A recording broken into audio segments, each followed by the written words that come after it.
Yin and yang, light and dark, good versus evil, biology versus chemistry, subjects that have been at war with each other for centuries.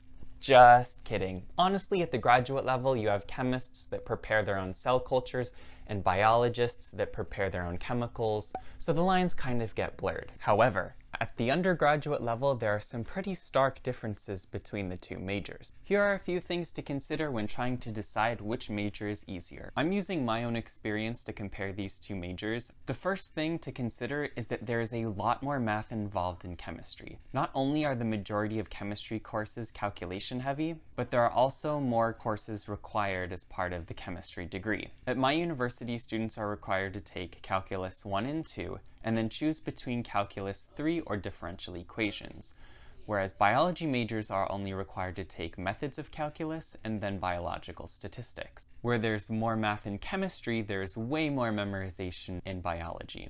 The chemistry courses aside from organic chemistry 1 and 2 was way more calculation heavy. There were several equations and steps that had to be done in order to find the answer to problems presented. For biology 1 and 2, the majority of the course was just memorization of facts and regurgitating them on tests. Another thing that comes into play with which major may be easier for you are class sizes.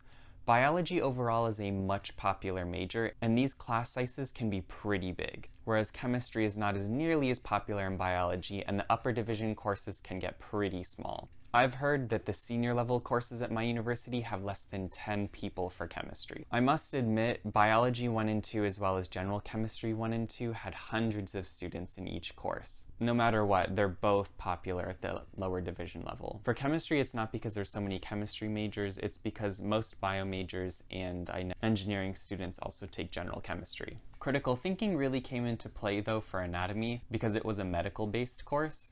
Throughout the course, there would be cases presented, and we had to guess what might be afflicting the patient based off of their pathology and what we've learned in the course. Where critical thinking for biology didn't really come into play, it was necessary right from the get-go for chemistry, especially in organic chemistry. You had to understand all of the concepts behind the mechanisms for synthetic reactions and understand why certain things would take place in others. For example, why there would be an SN2 reaction instead of an SN1, or why an elimination would take place instead of a substitution reaction, and how do catalysts affect this reaction? Will the reaction even occur if not for a specific catalyst? The biggest factor, however, to which course will be easier for you is the amount of interest.